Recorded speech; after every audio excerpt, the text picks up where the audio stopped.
Fraternities are brought together. They bring a bunch of different people together, and they don't have any common bond, really.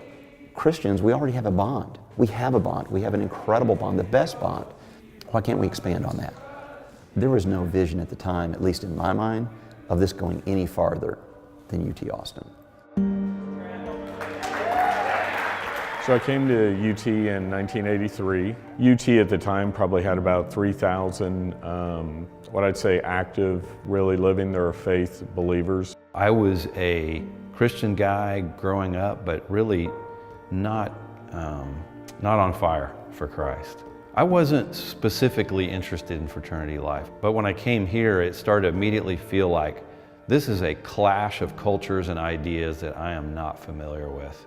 You know, as men, we want what fraternities are offering, that all-male fellowship, that brotherhood, and yet we were seeing all this junk, and we said, you know, it doesn't need to be that way. You had Campus Crusade for Christ over here, and InterVarsity and Navigators, and they were doing an amazing job.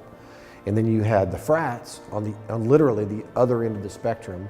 But what was really missing at that point was really that brotherhood and unity component. And so that was kind of some of the initial discussions about BUCS. How do we have a fraternity, a brotherhood, that has the positives without all the negatives?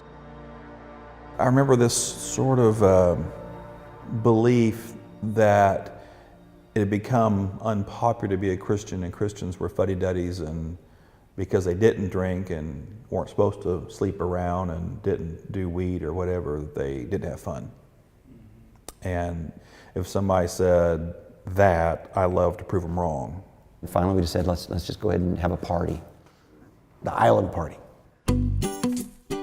Our budget for the first party was $100. One of the guys says, well, hey, I live in this apartment complex and we have this thatch hut thing, pool house out by the pool. If we live there, we can reserve it for free. And we're going, free is our deal. We said we're not going to have any alcohol at it, just again to be counterculture. And we can have fun and have a blast and let down and remember all of it. And when it was over, people were asking, when's the next one? So from that event, we said, hey, let's pray about it, let's think it through, and then we came back in the fall and said, let's go. We want to be about brotherhood, we want to be about Christ.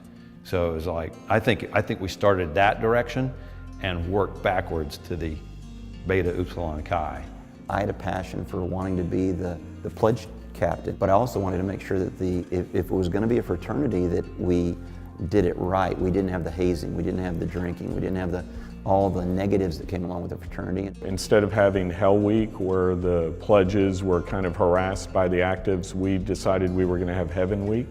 The pledges are the ones that are served by the big brothers. And that made a lot of guys who were pledging secular fraternities say, hey, you guys are different. What is it? And we actually had guys who would come over and be a part of BUCS from, other fraternities because of that. A lot of people do fall into groups when they come to college, and I fell into a good one. BUCS was able to really surround me by much stronger Christians, people that I could rely upon that can, help build me up and help encourage me. And it was really a special time in my life, and it shaped me from that point on. What it's become today is just amazing. I feel like it's something that's met a really felt need. I think it's something God has blessed.